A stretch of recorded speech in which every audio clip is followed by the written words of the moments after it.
So finally बलिदान फिल्मको title song आज बिहान 8 बजे युट्युबमा आउट भइसकेको छ। अब हाम्रो नेपाली फिल्म इन्डस्ट्री पनि बिस्तारै बिस्तारै अगाडि बढ्दैछ। समीर भट्ट सरको बलिदान फिल्मको टाइटल सङ कस्तो छ त त्यसैले आज मिथिलेश बोल्छ र तपाईले टाइटल सङ सुनिसक्नु भएको छ भने तपाईलाई कस्तो लाग्यो तपाईले कमेन्ट बक्समा मजाले भन्न सक्नुहुन्छ। तपाईलाई म फर्स्टमा एउटा कुरा जानकारी गराउँ, दशैंको फुलपातीको दिनमा अब 3टा फिल्म मात्रै आउँदैन हो। तपाईले सही सुन्नु भएको, अब फुलपातीको दिनमा 4टा फिल्म आउँदैछ।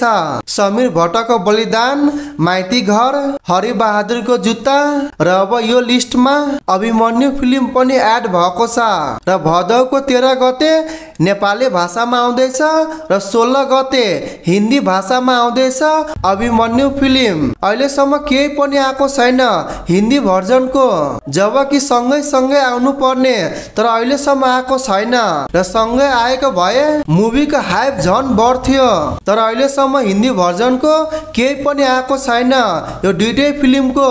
म मेकरलाई भन्न चाहन्छु तपाईले छिटो भन्दा छिटो यो दुईटै फिल्मको हिन्दी भर्जनको पनि सबै कुरा आउनु पर्छ र हिन्दी भर्जनको प्रमोसन अहिलेसम्म इन्डियामा सुरु पनि भएको छैन। अब कहिले प्रमोसन गर्ने त बाँकी अब तपाईको इच्छा।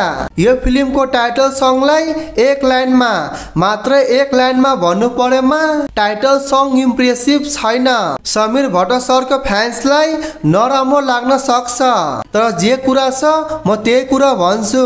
अब समीर भट्ट सरको फ्यान्सले मलाई कमेन्ट बक्समा थाहा छ मलाई पक्कै गाली गर्छ, बाँकी अब तपाईको इच्छा। तपाईलाई गाली गर्नु मन छ भने तपाईले कमेन्ट बक्समा मजाले भन्न सक्नुहुन्छ तर मलाई जस्तो लाग्यो म त्यस्तै भन्छु किनभने टाइटल सङ भनेको क्याची हुनुपर्छ तर टाइटल सङ खासै क्याची छैन। मैले पर्सनली 3-4 पल्ट हेरेको तर मलाई खासै टाइटल सङ चाहिँ मन परेन। टाइटल सङ भनेको अडियन्सलाई घुस बम्स आउनु पर्छ त्यो सङ सुनेपछि तर त्यस्तो खालको टाइटल सङ छैन। तर टाइटल सङको म्युजिक चाहिँ राम्रो छ, टाइटल सङको भिजुअल राम्रो छ, फिल्मको कहानीले जे मागेको छ त्यही भिजुअलमा दिएको छ। तपाईले भिजुअलमा हेर्न सक्नुहुन्छ आमा छोरा बीचको सम्बन्ध, प्रेम, दुःख, कष्ट तपाईले सबै कुरा हेर्न सक्नुहुन्छ र टाइटल सङको भिजुअल हेर्ने बेलामा तपाईलाई जेनजी पुस्ताले गरेको आन्दोलन तपाईलाई स्पष्ट याद आउँछ किनभने जेनजी आन्दोलनमा त्यस्तै टाइटल सङमा पनि तपाईले हेर्न सक्नुहुन्छ।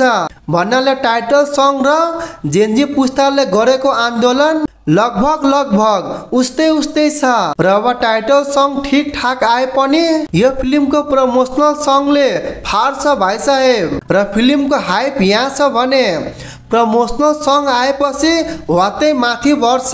बाँकी अब तपाईले भन्न सक्नुहुन्छ तपाईलाई कस्तो लाग्यो तपाईले कमेन्ट बक्समा मजाले भन्न सक्नुहुन्छ। लास्टमा जय नेपाल।